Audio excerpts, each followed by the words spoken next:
Hello, everybody. We are going to be looking at the elements of art and the principles of design. And what I would like for y'all to do is to create a document on your computer. This can be the document of your choice if you prefer Word or if you prefer a Google Doc, that's fine. Or you can just do this old school and use a writing utensil and paper to take notes, just so that you're clear. You will need to know the vocabulary from today's lesson, so that's what we're going to be looking at. And let's start with the elements of art because these are the most basic, important, integral parts of artworks. These are, think of these as the building blocks. Okay, so things that you put together in order to assemble a work of art. These are things like line, shape, color, texture, form, value, and space. So let's go ahead and take a look at line. A line is a mark with length and direction created by a moving point. So what you can think of is your pen or your pencil, and at the end of it is a little dot. Okay, now when you put that pen or pencil onto a piece of paper and the dot starts moving, okay, once the dot is moving, this is how you're going to create a line. Lines might be thick, they might be thin, they can be dotted, they can be irregular. Okay, line, just I want you to remember that this is a mark with length and direction created by a moving point. So that's what you should have written in your notes. The next thing that we're going to look at is shape. And a shape is a flat figure surrounded by lines. Okay, so when we're looking at this picture, we see a few types of shapes. We see a lot of triangles, we see some trapezoids, some rectangles, other types of quadrilaterals, and all of these, what all of these things have in common is that they are two-dimensional. Okay, so for your shape definition, please write that these are flat or two-dimensional figures, spaces surrounded by lines. Okay, a form is a three-dimensional object. A form can be something like in a sculpture, it's actually three-dimensional, or a form can be like a shaded sphere. Okay, you can give the impression of a form. So like even if you're looking at a painting, which is something that would be totally flat, you can get the idea that there are some parts of paintings that, that appear to be three-dimensional. That's also considered a form. One thing I want to point out that about both forms and shapes is that these can be geometric or organic. Now, just so that we're clear on what those mean, geometric shapes and forms are things that probably have a name. Okay, so if we look at this, we can say that's a hexagon. That's a geometric shape. Okay, it's got straight lines. It's regular. It looks like something that you might see in a math class. Those are just, okay, a geometric thing is something that's going to be like a regular shape, probably has a name. An organic shape might be something like a cloud, right? An organic form, if we're thinking about things that, okay, like what is irregular that you might see out in the real world for forms, those might be something like a tree, okay, or the human body. These are things that are kind of natural looking, natural appearing, and they don't have these like regular hard edges or pointy corners so often. I just want you all to keep this in mind because geometric things and organic things have different roles in works of art and can you can use these, you can manipulate these to make the work more of how you want it to be. Color is one of my favorite elements of art. And when we see color, it's really easy for us to be able to say, oh, red, yes, red is a color. Yes, that is true. Okay, we can also say, yes, blue is a color. But when we try to define what color is, we have to sort of think about it in a scientific way. So color is actually how your brain understands light, like how your eyes sort of process the light that you are seeing. So color, please in your notes write that this is a wavelength of light reflecting to our eyes. Different wavelengths have different, show us up as different colors. So for example, something that is orange, the light wavelength that reflects from that is a different frequency, a different size and shape than a wavelength would be for something that would be purple, for example. So that is my attempt to explain what color is. Yeah, just if you can remember that it's how your eye understands what light looks like, then we'll be good on that. Texture is the surface quality or the feel of touch. Okay, so now what we're seeing here in this photo is we see a lot of texture. I when I look at this, I think I can feel what is on what's in the photograph. Texture is just a way to add this type of flavor into your work, so that if you're making something and you're like, well, I think I would like for this to look more realistic, maybe not so much like a cartoon. One way that you can do that or add to that feeling is by using texture. Um, yeah, so any like texture, if we can remember like the way that something it feels like it looks, or sorry, it looks like it feels. Texture again is just the surface quality or the feel of touch. Now, value. Value is a very important one in art, and this is the lightness or the darkness of a color.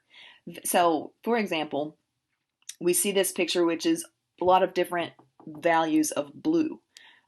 We have these parts of, or this type of blue would be a very light value, and this kind of blue would be a darker value. By having the differences here, you're able to see, yeah, just like one kind of enhances the other. Okay, the light makes the dark stand out, and the dark makes the light stand out. Value is also a tool that you will be using basically in order to make your works look more realistic. So in your notes, please make a note of what the definition of value is: the lightness or darkness of a color. Okay, space. Now this is significant too in when we're looking at art and we're sort of understanding the meaning of it. Space can be a way to communicate, okay, the open area with objects near and far away. So the way that artists can show space, can show distance, is like, it's like drawing the air. Like, how can you tell that, okay, these people are farther away from you than these people? Okay, the essentially the way to do that is like, oh, okay, well, these people are smaller. Okay, smaller means they're farther away.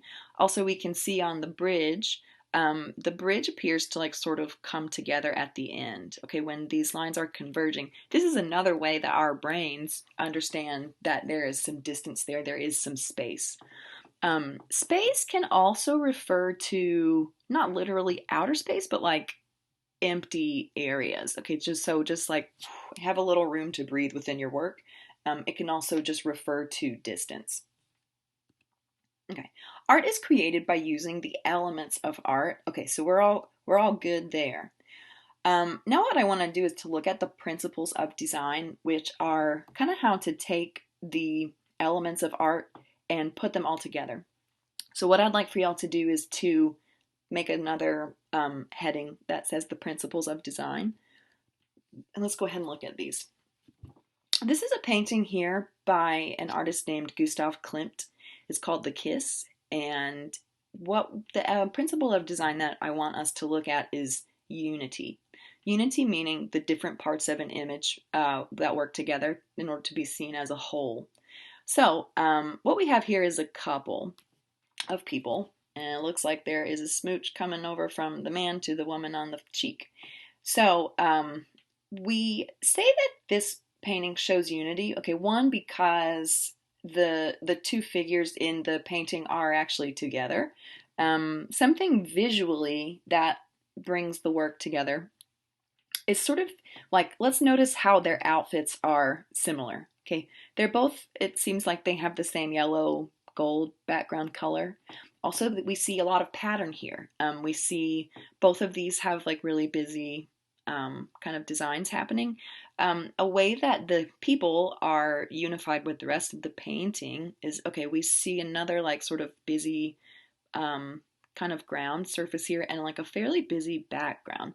And I guess just unity, the fact that all of these have like these busy sort of patterns, they look like they go together. The choices of colors, the colors all to me appeared like they go together. Different parts of the artwork, okay, we see them working together to create a whole. Everything like kind of meshes. Please make sure that you have a note of unity. and variety. Okay, so now this painting is by a man named Vasily Kandinsky, and he is one of the founders of modern art and abstract art.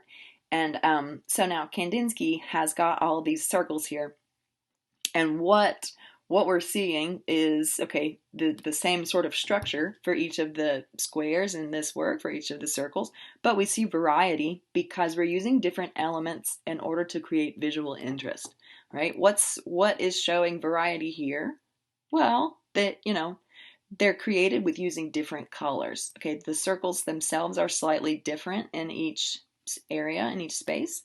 And but having different types of these make the work itself look more interesting. I think Kandinsky is an interesting person because you all might be looking at this painting and saying, what?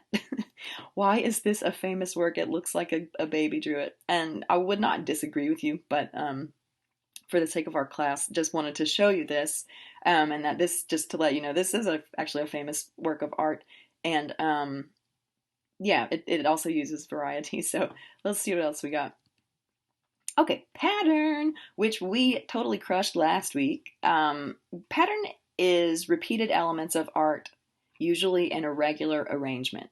Okay, now repeated elements. So that, in this case, to me means shapes. I'm seeing repeated shapes. Okay, I have these repeated squares. I have these sort of repeated like types of images. Okay, so we see the flower in more than one space. We see this sort of geometric, I'm not sure what to call that, repeated. Okay, so pattern, these are repeated elements of art, usually in a regular arrangement. Emphasis. Okay, emphasis is probably something you have discussed in some of your other classes, in your academic classes, and this just means like special attention that's given to one particular part of a work or image. Okay, in this case, we see that the red umbrella is being emphasized, and the reason it's emphasized is because it's different. Okay, so if you want to emphasize something, one way that you can do that is to show it in a different color. It might be something that is a different size. It might be something that is like kind of in the center. There are different ways to add emphasis to works of art, but again, please make sure that you have a note of the definition, and we'll go on. Okay, contrast means the juxtaposition of different elements in a work of art or image. Juxtaposition means like sort of how things are placed beside each other. And in this case, what we have are two glasses of, I'm going to guess that it's actually water because it's very clear. And on one side is white and one side is black. And the contrast, like the differences in how the whole photograph looks, the contrast is actually this design principle that is sort of giving some interest to what we're seeing here. Okay, rhythm and movement. I like to talk about these things kind of in the same breath because they feel similar to me.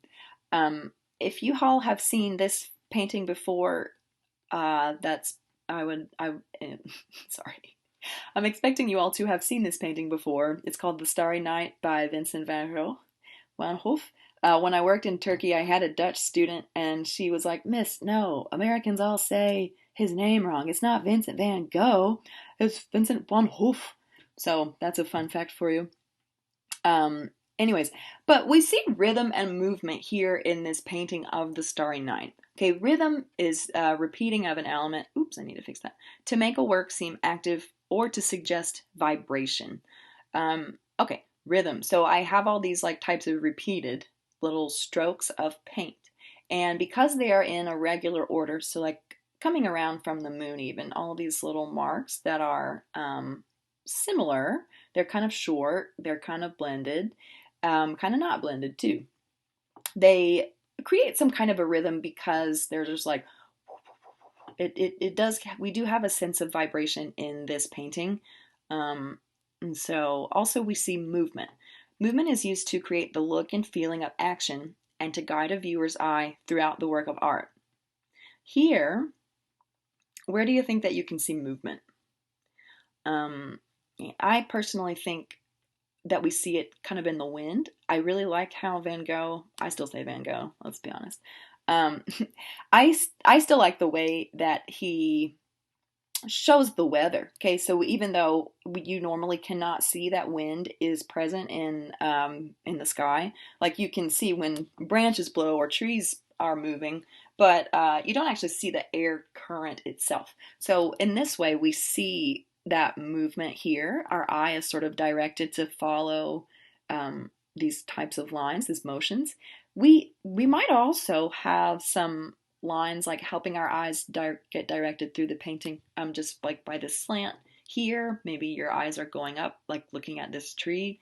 um, Movement just means you're not looking at something that's like completely still, completely flat. Okay, so things like showing motion, showing the air flowing, showing trees and or branches swaying, excuse me. um, Another way to show movement might, you might think of drawing a person in action, or drawing, and like what would their hair look like, what would their limbs look like. There are different ways to place things to communicate movement, even though this is actually it's a still work and it's not actually moving. Now, balance. Balance is important because, yeah, it can just kind of give a peaceful or a relaxed work to a look of art. This can also be used in order to make something look cohesive. That's one of my favorite art words. Just things look like they go together. Balance is when the elements of art, things like lines, shapes, colors, etc., are arranged symmetrically or asymmetrically to create the impression of equality and weight or importance. This balance is very easy to see because it's symmetrical balance. So, like, okay, we have a bird on this side, it's balanced with a bird on that side. We have a stack of lemons here. All right, let's balance with a stack of lemons there. We've got a snail here, balanced with a snail there. Okay, that's fine. Not all images that show balance will be as exact as this. Okay, some images that show balance will be asymmetrical. So that means actually the work can be balanced by having some busy concentrated image here and having space here. Just wanted to say that there are ways to have different types of balance. Okay, what is next? Oops. Okay. Scale. Scale is the relationship of size between items, and this principle of design can allow you to create works that, we like the scale here changes the meaning of the drawing entirely, right? So we can see as the viewers, we have this dude here in a boat. He's fishing, and he has no idea of how large this fish is, but the fish does, and we can see how much larger the fish is than the fisherman, just by the scale. Okay, this is huge. This is small. Scale, if we think about the bridge that we looked at previously, just the fact that the people closer to you on the bridge appeared larger and then they appeared smaller as they were farther away, that is another use of scale, and scale can tell you things like distance and how big things are relative to each other. Harmony. Harmony is when, if you think about in music, harmony is when you have two different types of things that sound good together. They work together. The shape of one part kind of fits the shape of its adjoining elements. Adjoining elements means like other things with it. So, for example, what we see here are examples of good harmony. We have, okay, these squares that are sort of neatly placed inside this circle and this other square. They're pretty balanced. They look like they are harmonious. Okay, they're not competing with each other. These examples do not show harmony. They're non-examples. The reason for that is because you can just sort of tell, like, maybe, like, compared to this, especially this sort of trapezoid shape, doesn't necessarily look like it fits with this circle. Same thing for the square. Sometimes this might be what you need in an artwork to communicate your meaning. So not every artwork will really show harmony. Like, you might have, if you want to create a sense of chaos, for example, or stress, this might be something that you could use in your works to show that. So, okay, what I want to do now is just to ask for you to check that you have written the correct term for each principle of design. Okay, so we have unity, variety, pattern, emphasis, contrast, rhythm, movement, balance, proportion, and harmony. What I'm going to ask is that you create your own illustrated definitions of the principles of design. So, what I would like for you to do is to, okay, you have the word, you have the definition, and to create a drawing to go with each color, or sorry, create a drawing to go with each principle, and to add color. I will leave it at this. And then I'm going to show you an example of how you might do this if you have a digital document or if you're doing this on paper. And I think actually we can stop there.